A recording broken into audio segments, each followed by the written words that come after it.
नमस्कार दोस्तों। एसएससी ने जूनियर इंजीनियर यानी जेई के लिए ऑफिशियल नोटिफिकेशन जारी कर दिया है। फाइनली इसे आप 12 अगस्त 2022 से अप्लाई कर सकते हैं एंड आप इसे 2 सितंबर 2022 तक अप्लाई कर पाएंगे। यहाँ पर जो आपका एग्ज़ाम होने वाला है वो नवंबर 2022 में होगा, जबकि पेपर सेकंड का एग्ज़ाम कब होगा इसकी डेट अभी नहीं अनाउंस की गई है। एप्लीकेशन फ़ीस 100 रुपये है जनरल, ओबीसी, ईडब्ल्यूएस कैंडिडेट के लिए। बाकी किसी के लिए किसी प्रकार की फ़ीस नहीं रखी गई है।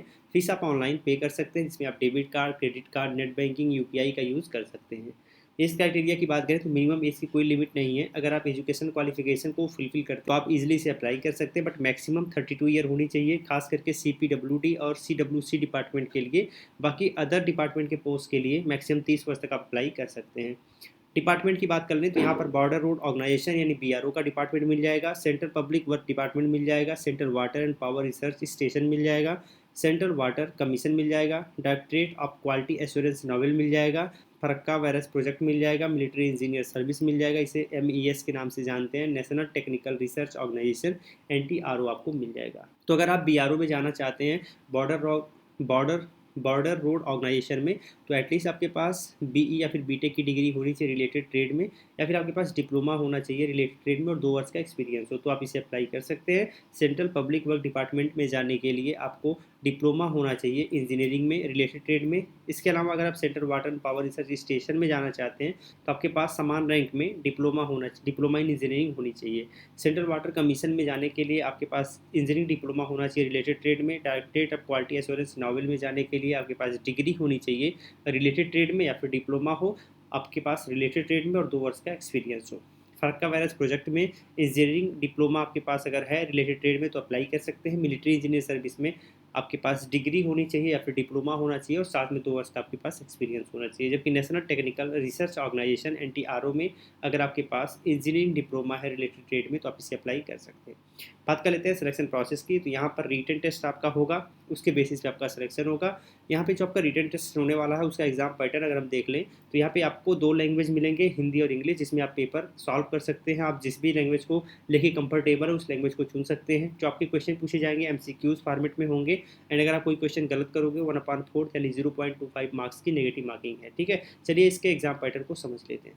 तो पहली बात तो ये है कि इसका जो एग्ज़ाम होने वाला है वो कंप्यूटर बेस्ड एग्जाम होगा। ठीक है, जो पेपर फर्स्ट है वो कंप्यूटर बेस्ड होगा, जो पेपर सेकंड है वो डिस्क्रिप्टिव होगा और उसमें आपको पेन और पेपर का यूज़ करना पड़ेगा। ठीक है, तो सबसे पहले पेपर फर्स्ट को जान लेते हैं। ये कंप्यूटर बेस्ड होने वाला एग्जाम होगा, जबकि यहाँ से 3 सेक्शन से आपसे क्वेश्चन पूछे जाएंगे। सबसे पहला सेक्शन होगा जनरल इंटेलिजेंस एंड रीजनिंग का, जिससे 50 नंबर के 50 क्वेश्चन होंगे। दूसरा होगा जनरल अवेयरनेस का 50 क्वेश्चन 50 नंबर का। थर्ड जो पार्ट है वो है जनरल इंजीनियरिंग, इसमें ट्रेड वाइज होगा। पहला ट्रेड सिविल एंड स्ट्रक्चरल है, अगर आपके पास ये है तो आप इससे रिलेटेड आपसे क्वेश्चन पूछा जाएगा। अगर आपने अप्लाई किया इलेक्ट्रिकल ट्रेड में तो इलेक्ट्रिकल से रिलेटेड क्वेश्चन पूछा जाएगा, और अगर आपने अप्लाई किया है मैकेनिकल में तो मैकेनिकल से रिलेटेड क्वेश्चन आपसे पूछा जाएगा। ये 100 क्वेश्चन होगा, 100 मार्क्स का होगा। इस हिसाब से देखा जाए तो आपसे कुल 200 क्वेश्चन पूछे जाएंगे, 200 नंबर के होंगे और आपके पास 2 घंटे का टाइम होगा, यानी 120 मिनट का टाइम होगा। ठीक है, तो ये आपको ध्यान रखना है। इसके बाद जो पेपर सेकंड होने वाला है वो रिटन एग्जाम होगा, पेन पेपर का यूज़ करना पड़ेगा, डिस्क्रिप्टिव होगा। ये 3 पार्ट में बटा हुआ है। सबसे पहला पार्ट होगा जनरल इंजीनियरिंग, ये आपका सिविल एंड स्ट्रक्चरल के लिए है। अगर आपके पास ये ट्रेड नहीं है, इलेक्ट्रिकल है, तो आपके लिए पार्ट बी होगा जनरल इंजीनियरिंग इलेक्ट्रिकल। एंड अगर ये भी ट्रेड आपका नहीं है, अगर मैकेनिकल है, तो आपके लिए पार्ट सी होगा जनरल इंजीनियरिंग मैकेनिकल। यह 300 मार्क्स का पेपर होगा और 2 घंटे का टाइम होगा। इसके बाद अगर आपका सिलेक्शन हो जाता है 35,400 रुपये से लेकर 1,12,400 पर मंथ के हिसाब से आपकी सैलरी होगी। इसे अप्लाई करने के लिए passport size photograph, signature, identity card, mobile number, email ID, educational documents, ये सारी चीज़ें चाहिए। इसके सिलेबस की बात करें तो यहाँ पे आप इसके डिटेल सिलेबस को देख सकते हैं। ठीक है, कौन कौन से सेक्शन आपसे पूछे जाएंगे, काफ़ी डिटेल में आपको सिलेबस दिख जाएगा। तो इस सिलेबस को अगर आप हिंदी में देखना चाहते हैं तो भी आपके पास ऑप्शन उपलब्ध है। हिंदी में देखने के लिए यहाँ से आप जाएंगे, ट्रांसलेट, राइट साइड में ट्रांसलेट जो लिखा हुआ है, यहाँ से आप हिंदी लैंग्वेज चूज करेंगे, सब के सब हिंदी में आपको दिखने लगेंगे।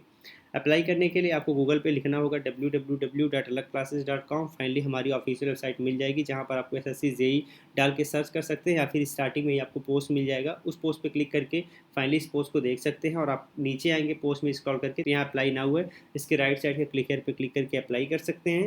या फिर अगर नोटिफिकेशन डाउनलोड करना है तो डाउनलोड नोटिफिकेशन के राइट साइड में क्लिक करके नोटिफिकेशन को भी डाउनलोड कर सकते हैं।